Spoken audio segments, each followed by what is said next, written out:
Tout à l'heure, vous me disiez que c'était aussi, j'allais dire, un gain de temps incroyable. La patiente rentrait le matin et le soir, quoi, après l'opération, vous voyez déjà ses seins. Ça, c'est quand même incroyable.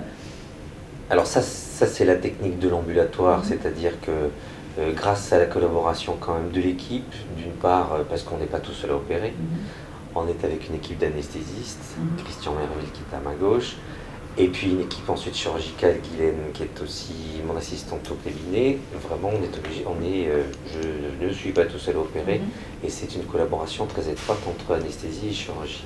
C'est une grande avancée en fait, l'ambulatoire. Beaucoup d'effets secondaires, notamment les nausées, qu'on a avec les morphiniques ou autres, après la plupart des opérations, elles disparaissent complètement. On n'utilise pas de gaz anesthésique non plus, tout est par voie intraveineuse avec des produits d'élimination rapide.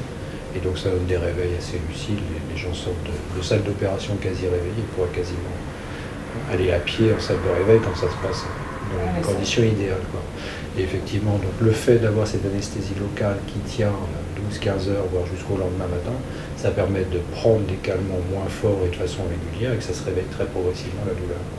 Donc ça veut dire aussi que la patiente sort sans soutien-gorge, sans bandage, sans rien du tout. Elle a le petit pansement qu'elle a, elle prend une douche dès le lendemain. Et l'anesthésie locale nous amène aussi beaucoup de choses, c'est-à-dire qu'on a énormément moins de tuméfaction, de bleu et d'échymose surtout.